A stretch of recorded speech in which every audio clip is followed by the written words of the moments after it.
Abra sua Bíblia comigo aí. Ou melhor, se você não quiser nem abrir, porque nós já temos os versículos que serão projetados aqui, para que possamos ler todos, né, em uma só voz. Deixa eu ver. Talvez seja melhor você abrir, porque vai demorar um pouco, né? Pode ser que ela demore um pouco. Eu vou lendo aqui, então, e os irmãos vão acompanhando apenas com os olhos aí. Se passando certinho aqui.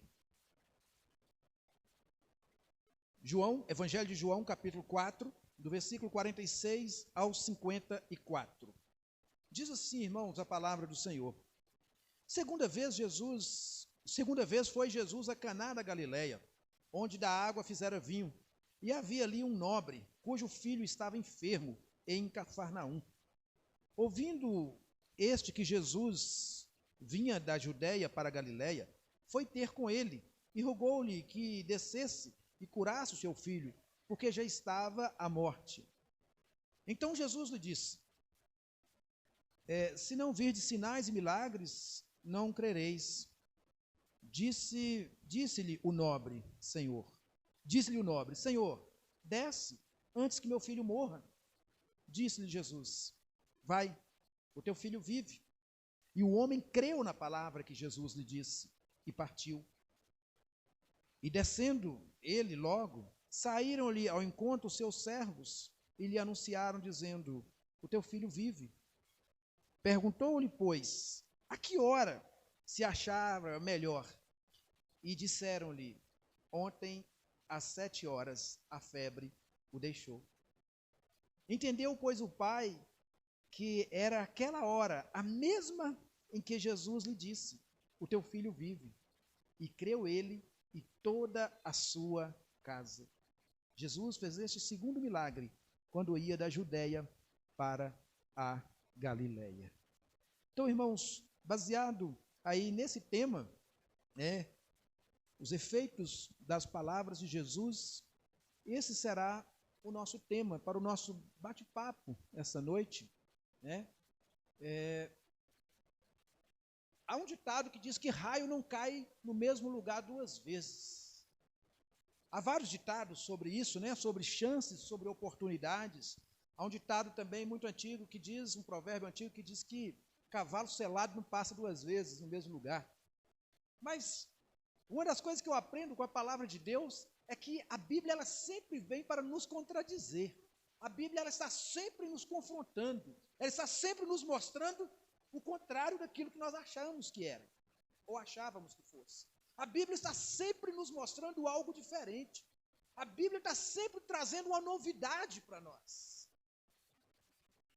E será que não cai um raio 2 vezes no mesmo lugar? Será que esse cavalo selado não vai passar outra vez? Será que você não vai ter outra oportunidade, ou pelo menos a sua oportunidade? Ou um acontecimento na sua cidade? O que devemos pensar sobre isso? Mesmo sobre a ótica da sociedade e também sobre a ótica cristã. O que pensar sobre as oportunidades? Mas também temos o que pensarmos sobre as palavras. Há uma linha teológica que prega o poder das palavras, que você vai determinar, que você vai dizer o que acontece e Deus apenas vai fazer, né? Uma das coisas que eu aprendo muito sobre isso, sobre a questão quando eu converso sobre isso, a única pessoa que eu vejo com poder na palavra é o nosso Deus, seja na figura do Deus Pai ou na figura de Deus Filho. O único que tem poder em suas palavras. Não precisamos nem abrir a Bíblia para acharmos isso. É notório, é conhecido. Quando Deus foi criar as coisas, como que ele criou? Pela sua palavra. E disse Deus, haja luz, e houve luz. E por que Deus pode dizer? Por que a única palavra que tem realmente esse poder é a dele? Porque ele é onisciente. Ele é onipotente. Ele pode todas as coisas. Ele sabe o que vai acontecer amanhã pela sua onisciência. Ele sabe o que vai estar escrito no jornal da semana que vem. não sei se é um puritano, eu creio que sim, que disse que a Bíblia, a palavra de Deus, ela é mais atual do que o jornal que vai sair amanhã. E eu tenho aprendido muito sobre isso, sobre crer na palavra de Deus, absolutamente na palavra de Deus, exclusivamente na palavra de Deus. Eu não preciso de outra coisa que não seja a palavra de Deus. E às vezes nós somos confundidos por aí. As pessoas querem nos ensinar dizendo, olha, vai lá e determina, é só você dizer que a sua palavra tem poder. Irmãos, se as minhas palavras tivessem poder, meu irmão não teria morrido, minha mãe não teria morrido, o meu irmão não estava desaparecido até hoje, 14 anos. Não é bem assim como querem colocar. Será que a sua palavra tem poder? Em que sentido que a minha e a sua palavra têm poder? É lógico, existem coisas que não devemos sair falando por aí. O cuidado com as nossas palavras é importante. A atenção com que falamos é importante. Nós corremos o risco de sair ofendendo pessoas se não prestarmos atenção no que falamos. Se não ouvirmos direito. E a questão do falar é tão importante, talvez por isso. O apóstolo Tiago nos traz um ensinamento maravilhoso sobre isso, para que estejamos atentos para ouvir e tardios para falarmos. Será que a minha palavra tem tanto poder assim, como algumas pessoas querem que eu pense que tenha? Mas eu quero te dizer, as minhas palavras não têm poder, mas as palavras do meu mestre, do nosso Senhor e Salvador Jesus Cristo, as dele têm poder. E nós vimos isso em sua palavra. E diante disso, eu quero tirar aqui, irmãos, para a nossa meditação nessa noite, 3 pontos básicos sobre os efeitos das palavras de Jesus. 3 efeitos básicos. É lógico que existem vários, inúmeros efeitos. A palavra de Jesus traz inúmeros efeitos para as nossas vidas, mas nós não vamos ter tempo para destacar todos, ou muitos aqui. Então, por isso, eu decidi destacar apenas, como eu sempre faço, 3 pontos para destacarmos aqui. 3 efeitos, tá? Das palavras de Jesus. Eu não coloquei no tema 3 efeitos, para não parecer que vamos limitar. Eu só vou citar 3, mas nós sabemos dos efeitos que causam a palavra de Jesus em nossas vidas. Nós sabemos os efeitos da palavra de Jesus no seio da família. Nós sabemos quais são os efeitos das palavras de Jesus num leito de enfermidade. Mas dentro dessa história, mais 2 evangelistas também narram isso. E nós vamos ver que os outros narram de uma forma diferente. Há um evangelista que narra como filho do centurião. Há outro evangelista que narra como servo. Então eles se contradizem? Não, isso só completa. Eles só se complementam. Eles só mostram que eles conheceram a história. E o mais importante aqui é o efeito que a palavra de Jesus traz na vida do homem. É o efeito que essa palavra nos mostra, que ela também pode realizar na minha e na sua vida. E nós vamos aprender aqui. A palavra de Jesus, a primeira coisa que nós encontramos nesse texto, é que a palavra de Jesus, ela nos traz fé. A palavra de Jesus nos traz fé. A Bíblia nos ensina em Romanos que a fé vem pelo ouvir e ouvir a palavra de Deus. Consegue entender por que nós não damos fitinha para ninguém, nós não damos amuletos? Pelo menos a linha reformada. Não estou aqui para condenar quem faz, o problema é deles, mas nós não fazemos. Porque nós aprendemos que a palavra dele produz fé. A Bíblia é suficiente. Eu não preciso de outra coisa. Eu já conversei com algumas pessoas, né, que gostam dessa área, parentes meus. Mas aquilo ali é só para estimular a fé. Aquele pacotinho disso, aquele pacotinho daquilo, pacotinho de sal, a rosa, não sei o quê, aquilo é só para estimular a fé. Meu irmão, o que estimula a fé do verdadeiro cristão é a palavra de Deus. O que traz fé aos nossos corações é a palavra de Deus. E aí, às vezes, nós nos perguntamos, Muitos de nós criticamos os nossos irmãos católicos, chamando-os de idólatras, mas estamos fazendo igual. Muitos líderes estão levando pessoas a idolatrarem. É o travesseirinho da sorte, é o lencinho não sei do quê, é o anel não sei do quê. E o que é idolatria? Há poucos dias nós começamos uma série de estudos aqui sobre os 10 mandamentos.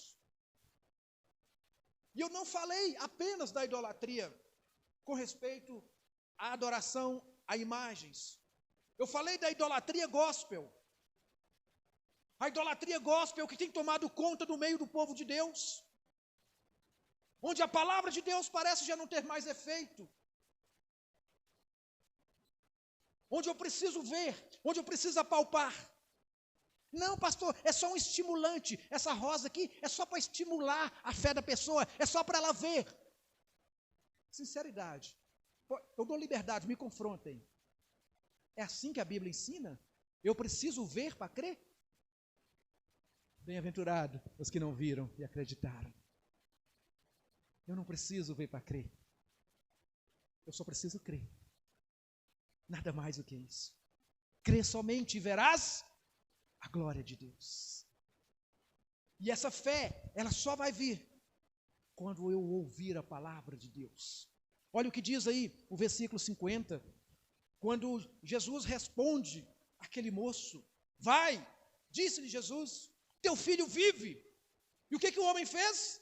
O homem creu na palavra de Jesus e foi embora. Irmãos, quando nós ouvimos a palavra de Deus, é necessário que essa palavra desperte em nós uma fé. É preciso acreditarmos que Ele é capaz de mudar a nossa história, que Ele é capaz de mudar qualquer coisa, que Ele é capaz de fazer aquilo que o homem não faz. E para isso é necessário crer nessas palavras. E o Senhor Jesus, Ele nos ensina, o Deus nos ensina na sua palavra, que aquele que acreditar em suas palavras, aquele que crer nele, ainda que morra, viverá. Ele está falando de vida eterna. Eu creio na vida eterna, eu creio na salvação em Cristo Jesus. Ele me ensina, lá em 1 João capítulo 5, se não me engano, versículo 14, que tudo aquilo que eu pedir a Deus no nome dEle, crendo, se estiver na vontade de Deus, eu serei bem sucedido, eu serei atendido. Ele me ensina na sua palavra que eu iria colocar as minhas mãos sobre os enfermos e orarem por eles, segundo a vontade de Deus, e essas pessoas seriam curadas. Eu creio nessa palavra. Eu creio na palavra de Deus quando ela fala com respeito às bênçãos de Deus para a minha família. Que a minha família seria abençoada. Eu creio quando a Bíblia me ensina que a família é um projeto de Deus.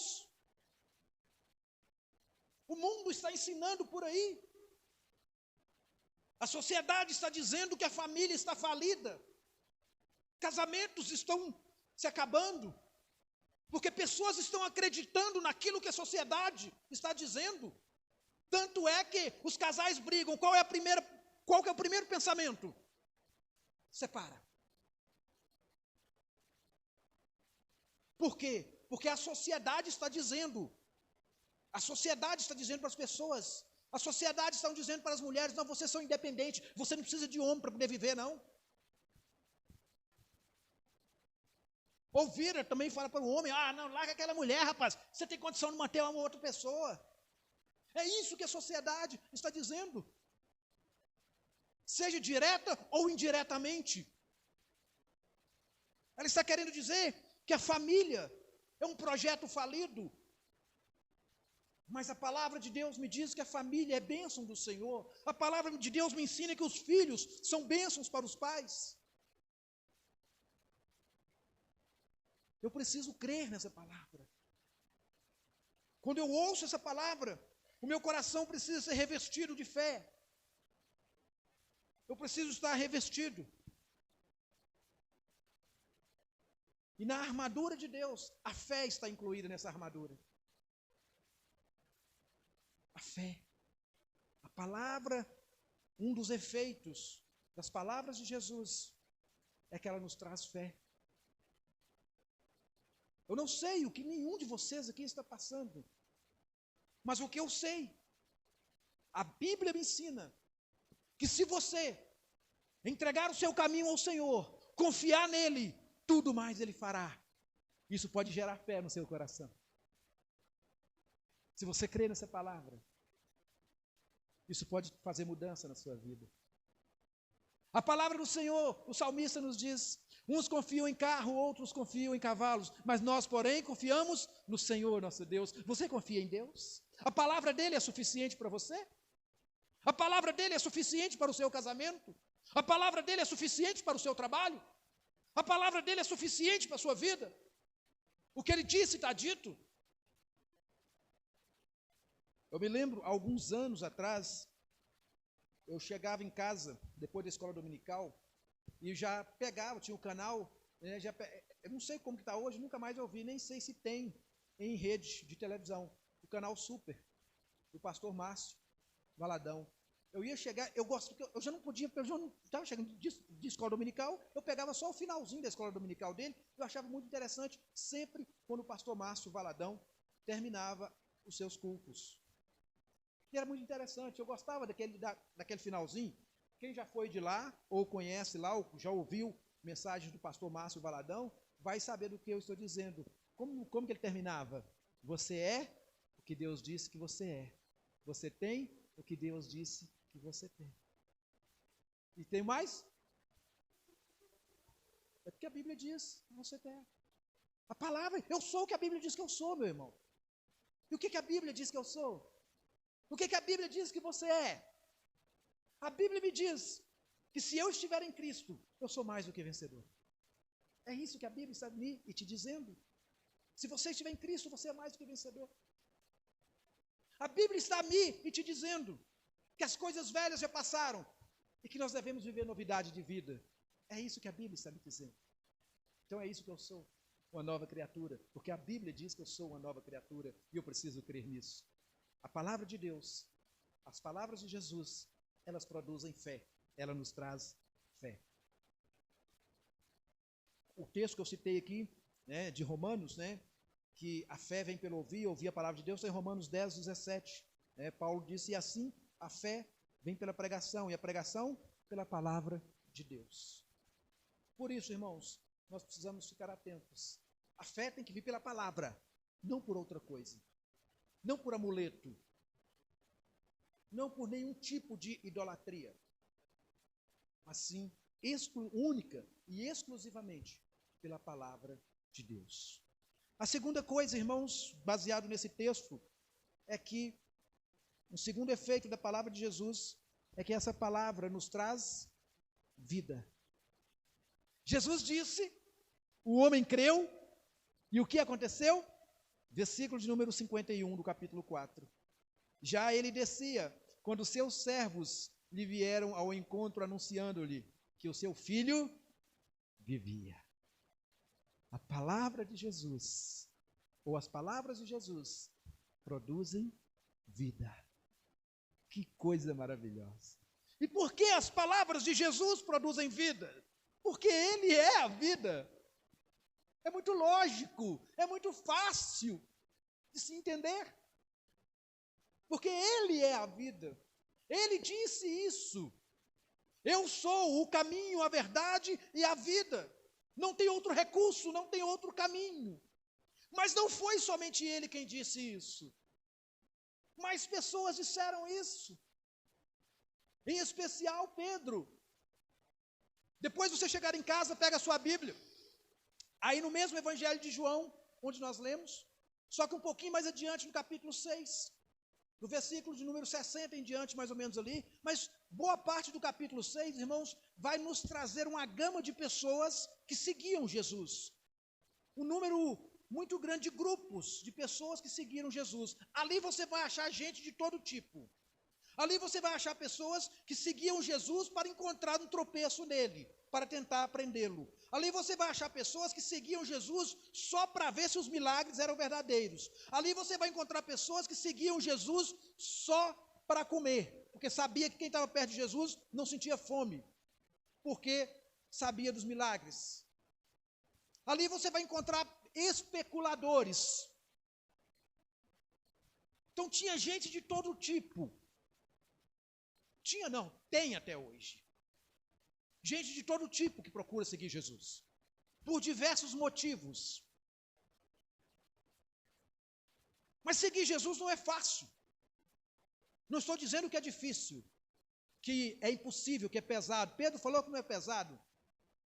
Mas não é fácil no sentido de achar que começa a seguir Jesus agora, que aí é como se fosse um